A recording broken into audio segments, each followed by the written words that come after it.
Nangulo si Davao City Mayor Sebastian Baste Duterte sa launching sa Rage Coalition Visayas League. Nanawagan siya sa mga Bisayang kongresista nga suportahan ang iyang igsuon nga si VP Sara batok sa giatubang niya nga impeachment.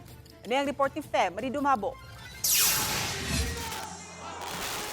Gatusan kay mga politiko ug representante sa mga supporter sa pamilyang Duterte gikan sa Region 6, 7 ug Region 8 ang nagtapok sa Cebu City gahapon atol sa paglusad sa Reform Alliance for Accountability, Good Governance and Ethics o RAGE Coalition.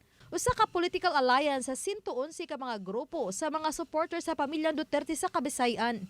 Ang RAGE Coalition una nang gilusad sa kauluhan nitong Abril nga gipanguluhan ni Davao City Mayor Baste Duterte.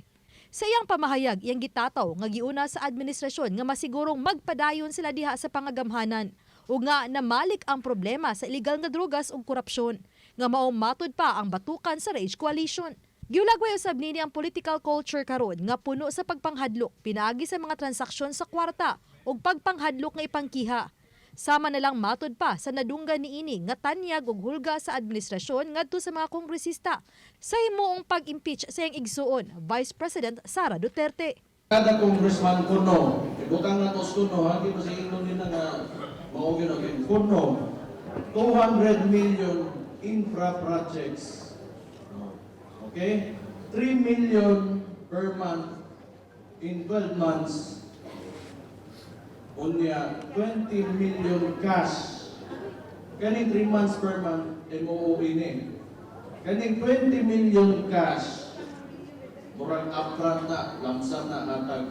So maoning madawat ko no, sa mga congressman nga moboto og yes to impeachment. Ang RAGE Coalition ang alang usab sa pagsuporta sa kandidatura ni VP Sara alang sa 2028. Kamo mga congressman, basic lang paminawan ninyo inyong mga constituents. Labi na katong dari Cebu.